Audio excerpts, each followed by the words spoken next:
En una era donde las empresas de software crecen a velocidad de cohete, alcanzan millones de usuarios sin fabricar nada tangible y se vuelven gigantes con apenas servidores, cuesta imaginar que exista una compañía que moviendo tierra sea capaz de superarla. Pero sí existe. Una empresa que controla 4 de cada 10 máquinas pesadas del planeta, opera en 192 países y factura más que gigantes como Coca-Cola o Mastercard. Su nombre es Caterpillar, y su historia demuestra que quien domina la infraestructura domina el futuro. Pero para comprender por qué es considerado el gigante amarillo, tenemos que volver al origen, a un joven llamado Benjamin Holt. Nacido en 1849 en Concord, New Hampshire, creció entre troncos ásperos y poleas ruidosas en el aserradero de su padre, aprendiendo desde niño que los problemas se resolvían con ingenio y trabajo manual. Quizás esa educación práctica definió toda su vida y lo que pronto lograría. Años después, se mudó a California y fundó Stockton Wheel Company, dedicada a tratar madera y fabricar ruedas para los valles agrícolas del oeste. Con inversiones enormes para la época y decenas de trabajadores, el negocio prosperó rápidamente y ese éxito le regaló a Ben algo que suelen tener algunos pocos empresarios: tiempo para experimentar con ideas que nadie más estaba explorando. Sí, en 1890 se obsesionó con un reto que parecía simple: reemplazar al caballo en el trabajo agrícola con una máquina de vapor. Esa idea lo llevó a construir un tractor gigantesco, de 24 pies de largo y 48,000 libras de peso. Este tractor funcionaba bastante bien en condiciones controladas, pero resultó ser que en los campos agrícolas reales, para lo que fue construido, se hundía en el terreno blando. Pues resulta que las ruedas de acero, pensadas para soportar el peso, se convertían en anclas, haciendo que la máquina se hunda, haciéndola imposible de operar.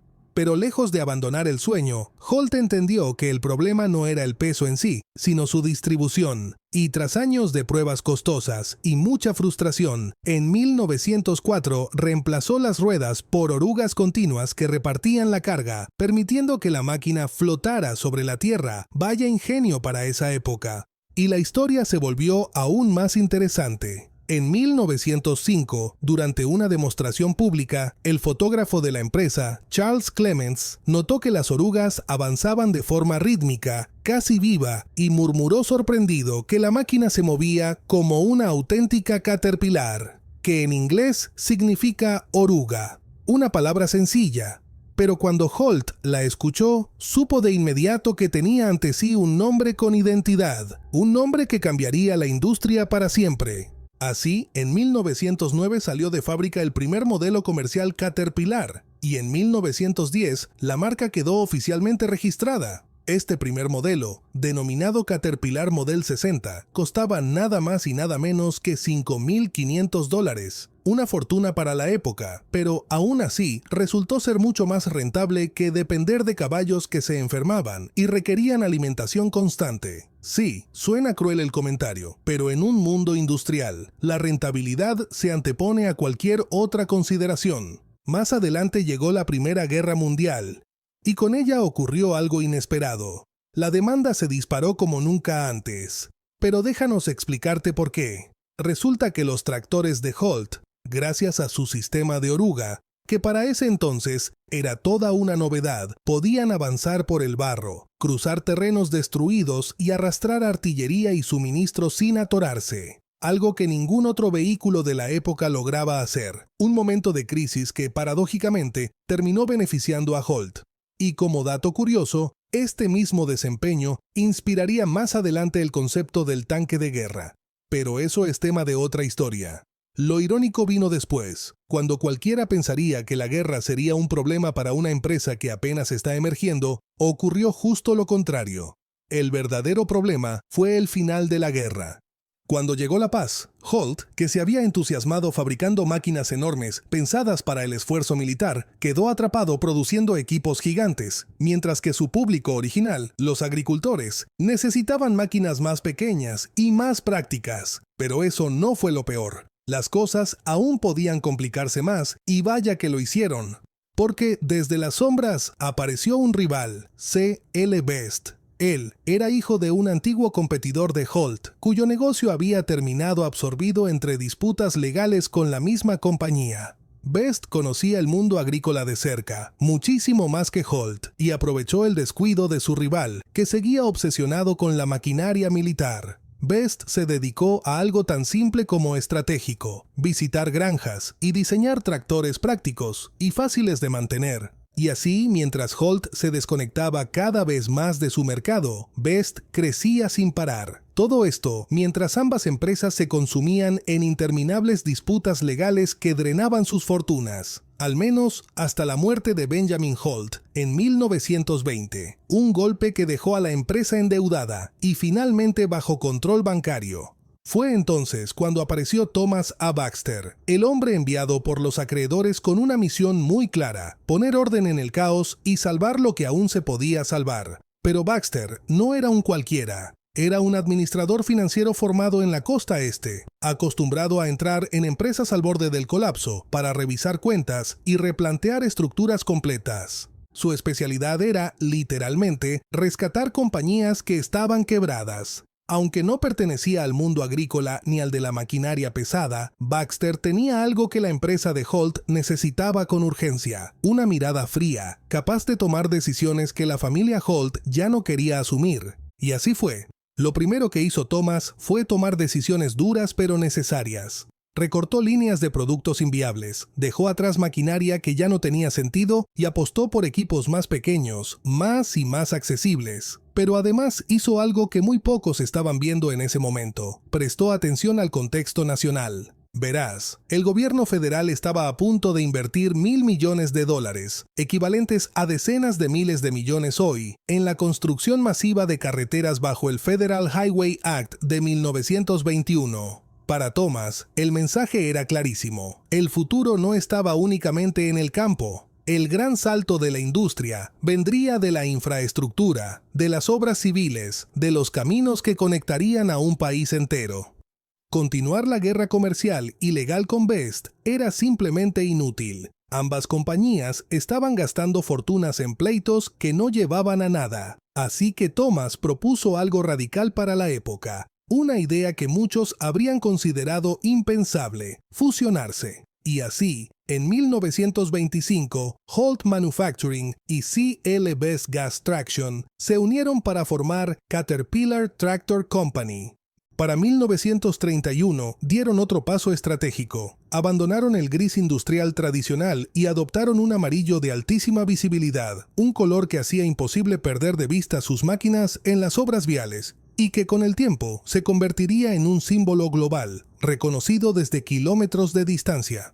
Pero la historia no termina aquí, porque justo después llegó uno de los episodios más caóticos de la economía mundial: la Gran Depresión, bancos colapsando, fábricas cerrando, millones de personas sin empleo, empresas históricas desapareciendo de la noche a la mañana. El crédito se congeló, las inversiones se detuvieron y casi nadie tenía dinero para gastar en maquinaria pesada. Fue un terremoto económico que sacudió absolutamente todo.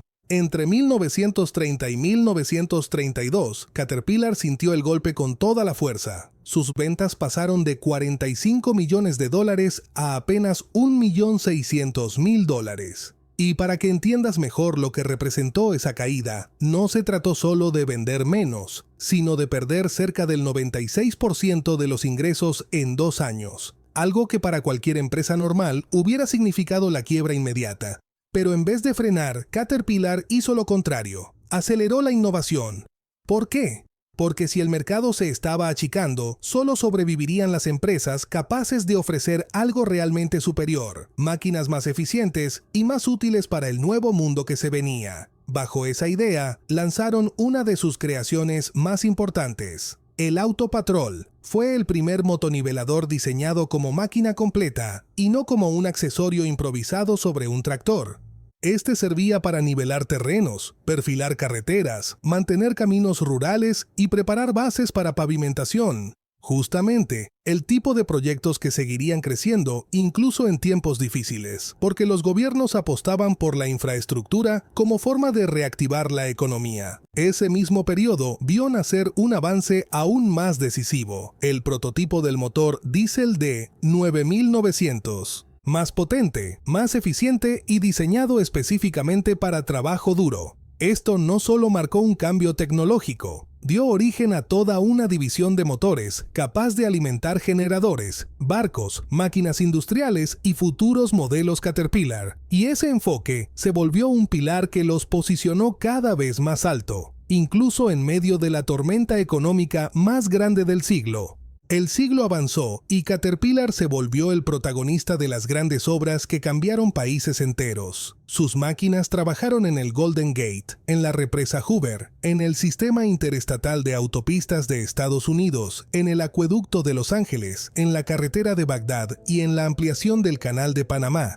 Sus generadores alimentaron misiones espaciales como Apolo 11, sus equipos abrieron caminos en India, prepararon instalaciones olímpicas y participaron en operaciones polares como Deep Freeze en la Antártida. Pocas empresas pueden presumir que han movido literalmente la tierra sobre la cual el mundo moderno se construyó, y Caterpillar es una de esas. Con los años, Caterpillar dejó de ser solo una fábrica de máquinas y se transformó en un ecosistema completo. En los 50 apareció la marca CAT como sello propio. En los 60 compraron Tau Motor y lanzaron CAT Lift Trucks. Después llegaron CAT Reman, CAT Financial, Solar Turbines, Perkins, MWM y la adquisición gigantesca de Bucyrus en 2011, que reforzó su dominio en minería. En los 90 lanzaron CAT Rental Store, CAT Parts Store y luego plataformas digitales como parts.cat.com, junto a flotas de cientos de miles de máquinas conectadas enviando datos en tiempo real. La compañía pasó del hierro a una mezcla sofisticada de servicios, financiamiento, repuestos inmediatos y análisis digital. Su clientela, compuesta por gobiernos, mineras, constructoras, navieras, operadores energéticos, exige confianza absoluta. Son relaciones que tardan años en construirse y que rara vez cambian de proveedor. Y sin considerar el hecho de que cuando surge un rival serio, muchas veces lo adquiere antes de que crezca demasiado. Así ha consolidado más de 30 adquisiciones relevantes desde los años 50. Sin duda una decisión algo monopolista, pero vaya que les ha funcionado. Caterpillar no solo está en obras, está en la cultura material del trabajo duro.